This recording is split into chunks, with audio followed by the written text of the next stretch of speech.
আবারও বাড়ল রান্নার গ্যাসের দাম। পাশাপাশি তিনটি নতুন নিয়ম জারি করা হয়েছে ইতিমধ্যে। কোন তিনটি নতুন নিয়ম না মানলে বন্ধ হতে পারে আপনার গ্যাস সংযোগ? বিস্তারিত জানতে পুরো ভিডিওটি শেষ পর্যন্ত দেখুন, আর চ্যানেলে যারা নতুন সাবস্ক্রাইব করে সঙ্গে। বলা হচ্ছে আবারও দুশ্চিন্তায় রান্নার গ্যাসের গ্রাহকেরা। তিনটি নতুন নিয়ম জারি করা হলো, সঙ্গে ফের বাড়লো রান্নার গ্যাসের দাম। আর এই তিনটি নতুন নিয়ম না মানলেই কিন্তু বন্ধ হতে পারে আপনার গ্যাস কানেকশন।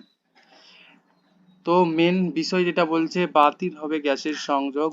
এই তিনটি নিয়ম না মানলেই চরম বিপদ, কারণ রান্নার গ্যাস সিলিন্ডার বুকিংয়ে তিনটি বড়সড় নিয়মের বদল ঘটেছে।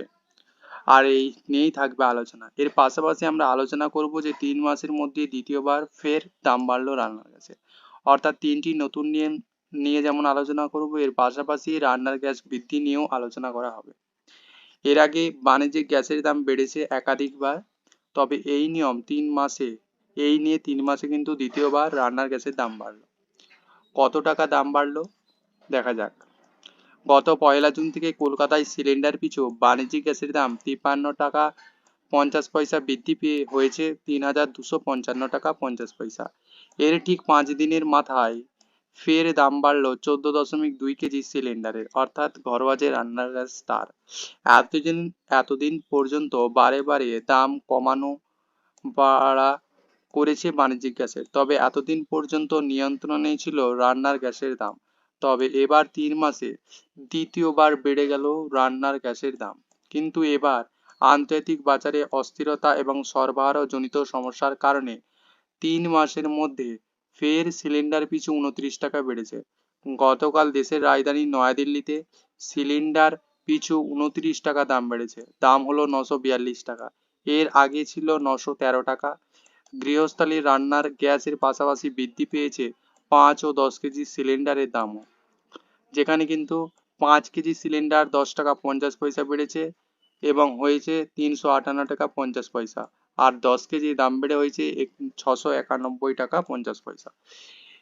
এবার যেটা বলছে যে গ্যাস সংকটের আবহে জুন থেকে এলপিজি সরবরাহ নিয়ে নিয়মের কিছু পরিবর্তন হচ্ছে। এর ফলে কিন্তু মাসের শুরুর দিক থেকেই বহু জায়গায় গ্যাস সংযোগ বন্ধ হতে পারে। অর্থাৎ জুন মাসে শুরু হয়েছে, সেই জুন মাসেই কিন্তু বহু জায়গায় গ্যাসের যে সংকট বা গ্যাসের বৃদ্ধি, গ্যাস নিয়ে ঝামেলা, সেইটা কিন্তু শুরু হতে পারে। কারণ কি বলা হচ্ছে,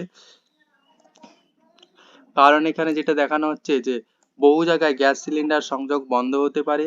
ইতিমধ্যে এই চালু হয়ে গিয়েছে। দেশ জুড়ে পিএনজি সংযোগ দ্রুত বাড়ছে। মার্চ মাস পর্যন্ত 6.5 লক্ষ পিএনজি সংযোগ দেওয়া হয়েছে, কিন্তু পিএনজি ব্যবহার উল্লেখযোগ্যভাবে কমেছিল। পাশাপাশি পিএনজি সরবরাহ 18% কম ছিল। আর যার কারণে কিন্তু পিএনজি সংযোগ নেওয়ার পরেও এলপিজি সংযোগ চালু রয়েছে বহু জায়গায়, কিন্তু সরকারি নির্দেশ অনুযায়ী একটি বাড়িতেই কিন্তু এলপিজি ও পিএনজি রান্নার গ্যাস সংযোগ একসঙ্গে রাখা যাবে না।